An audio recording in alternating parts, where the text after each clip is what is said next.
Today's topic, we will be covering three important parameters used in the periodontal diagnosis: periodontal pocket, gingival recession, clinical attachment loss. So periodontal pocket.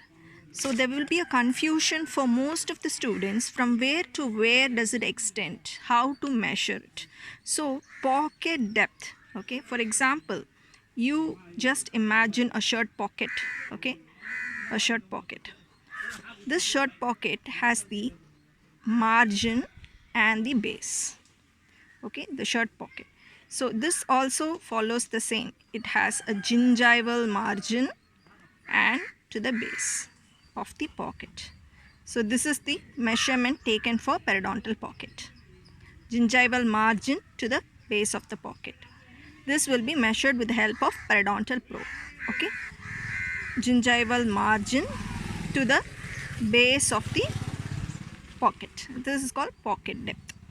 Then gingival recession.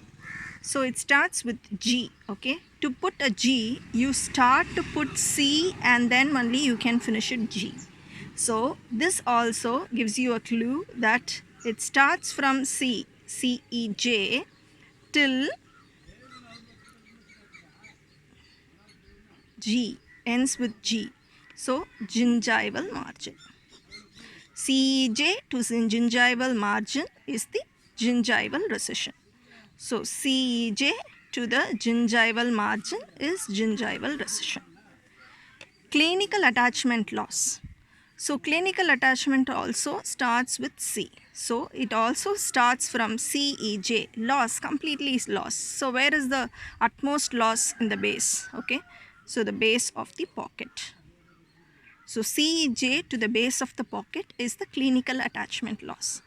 CEJ to the base of the pocket is called clinical attachment loss.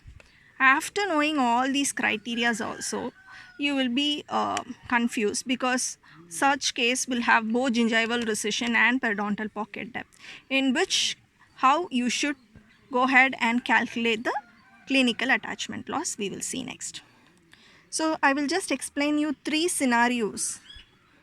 When the gingival margin is coronal to the CEJ, apical to the CEJ, or at the level of CEJ. Coronal means it's above, okay, above the CEJ. Apical means it's below the CEJ. At the level or in par with the CEJ. So the gingival margin is coronal to the CEJ. So let's consider this is the CEJ. Here the gingival margin is coronal, above the CEJ. What does it mean? It is a case of gingival enlargement. Okay, whenever the gingival margin is coronal to the CEJ, it's a case of gingival enlargement. So in that case, how will you calculate CAL? As we already told, it is from the CEJ to base of the pocket.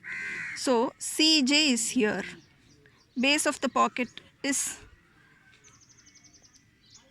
here. So how we will calculate the whole length? You can't see this, no? So whole length minus gingival margin. So how much gingival margin is extended, you just subtract it from the periodontal pocket. The whole thing is periodontal pocket minus the gingival margin, how much it have extended above the CEJ. It will give you CEJ to the base of the pocket. Okay.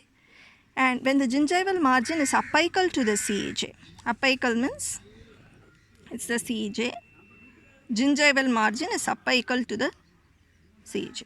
So in this case, we have to calculate periodontal pocket will be from here to here, but clinical attachment loss from CEJ to base of the pocket.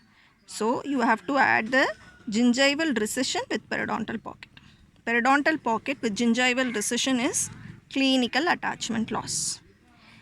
When the CEJ is in the par with gingival margin, for example, gingival margin is also in the level of CEJ, then it will be equal. Whenever you do a periodontal pocket, measurement will be equal to CAL.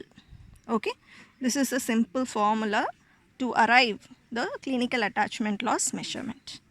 So if any doubts, you can comment on it so that I'll clarify. Thank you.